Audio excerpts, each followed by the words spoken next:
Hey guys, it's Kim. Welcome back to my channel, and I am here with an update for the Eyes Project Pan. Enjoy your eyeshadows project pan. This was the brainchild of Deb, and her channel is Deb B, so go give her some love. And a bunch of us decided to join in on this because for this project there are no rules. The only thing she asked us to do was give a peek and a pit. What is our favorite? What is our not so favorite for however long it's been since we filmed, or put an update up. So I want to talk to you, usually in this update I talk to you about the eyeshadows, eyeliners, whatever, any eye products that I used since the last update. I also update my pan those palettes, which I'm not going to do today because I really don't have much to say about them. I've been using other things and not really using them very much at all. And then I also update once a quarter.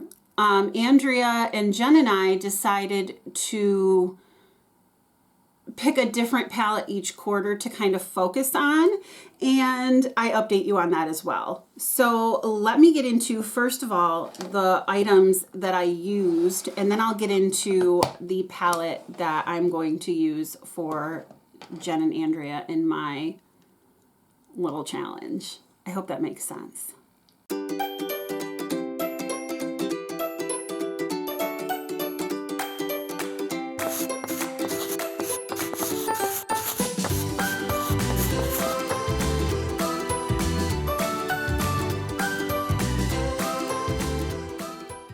Okay, the first thing I want to share is this liner from Avene, and it's called Nutbush. This is a really nice liner. I don't even know if this brand exists anymore, but it is such a nice creamy liner, and I love this shade of brown. Look at that. That is a tinted lip oil from Rare Beauty that I put on my hand, and it did not go anywhere. This shade is so nice for me. It doesn't pull too warm or too cool. It's like that Goldilocks shade for me. It's practically perfect in every way. Like Mary Poppins says, I tell my students that. I'm like, I'm practically perfect in every way, just like Mary Poppins. So that is a fabulous liner, and I hit my goal on it, so it's rolling out, and I want to report to you in this project as well about that.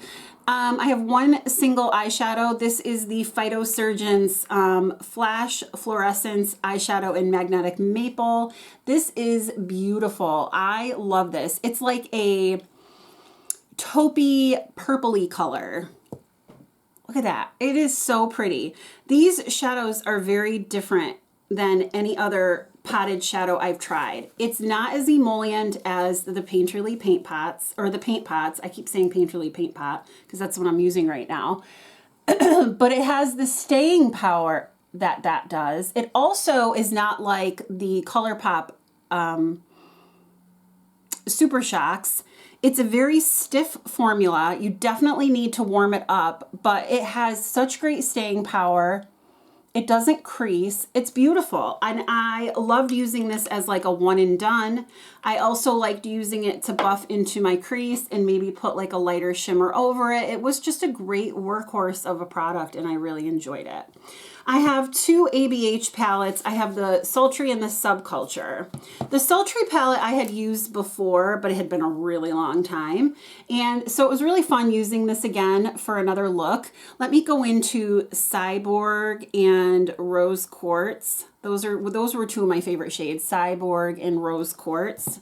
They're just so pretty. I really enjoyed using this palette. There they are right there. They're so pretty. It still works really well for me, even though it's an older palette. So it will definitely be sticking around for me. It's going to stay in my collection. Subculture was also very surprising. I had never used this palette before. It's brand new to my collection, even though it's older than dirt in the makeup world.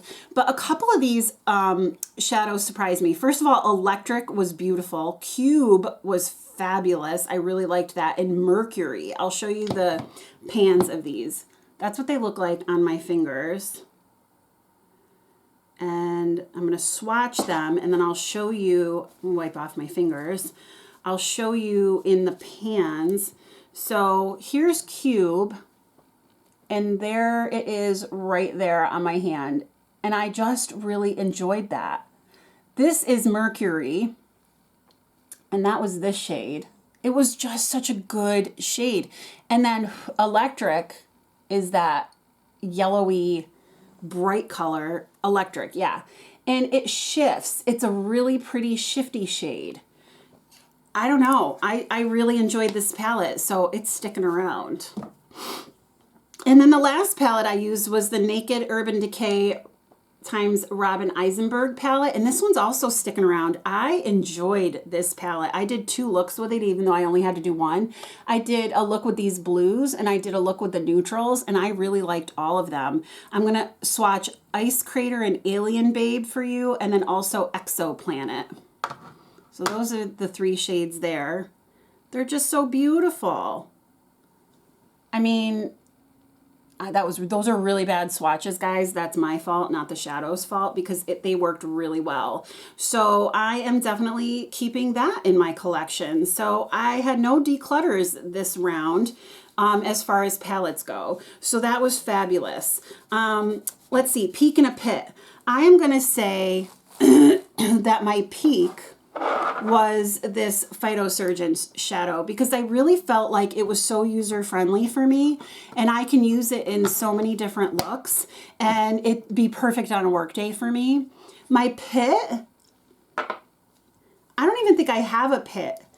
If anything, I would say maybe this, no, maybe the Subculture one. No, I don't have a pit. Sorry, Deb. I don't have a pit. No pits for me.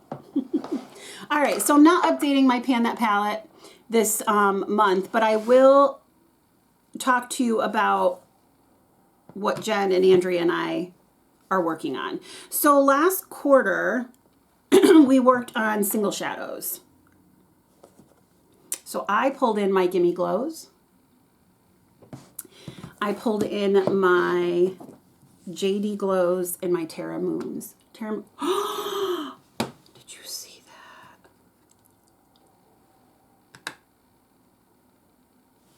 that? Okay, I'm gonna put in B-roll of this mess that I have created on my desk. Guys, look! Oh no! You guys, look! Oh no! I mean, I'm thankful that that was not my favorite shade. That was Blood Moon, Terra Moon's Blood Moon, and I kind of wanted to declutter that anyway. That's too funny. Well, don't hold the palettes up. Oh no. All right, note to self, guys. That happened with my Cleona one too, but you didn't see that happen, and I had to smush everything back in the pans, and I was like ready to cry. So note to self, don't hold the palettes up. So I'm not going to anymore. Oh no, this is so sad, but like not so sad, because again, that's one that I was thinking about decluttering anyway. So I guess it's going bye-bye. Okay. Anyway, so we used these 2 palettes, I did, and I got some really pretty looks out of them. And so for the next quarter, we decided to each pick a Huda Beauty palette. So I went with the only one that I had at the time.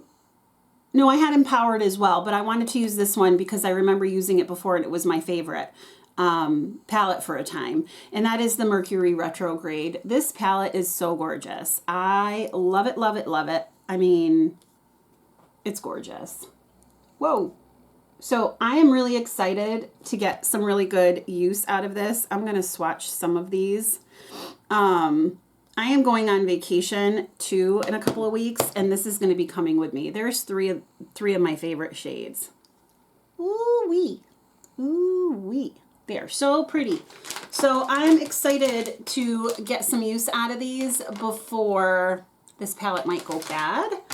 I've seen people say, oh, my palette went bad, my palette went bad. And I'm like, I don't know what that means as far as Huda Beauty goes, because maybe it just stops being effective or it doesn't work as well, because it's been a while since I used this palette, but when I did, it worked beautifully. So I'm very excited to use it again. Oh, good Lord. I just can't even believe what's on my desk right now. So anyway, that's my update for the Eyes project pan. Again, I really enjoy this project because it's so user-friendly and non-threatening, and you can basically do whatever you want. So Deb, thank you so much for creating this. And guys, thank you so much for giving me part of your day. I hope you have a great day or night wherever you are, and I will talk to you soon. Bye.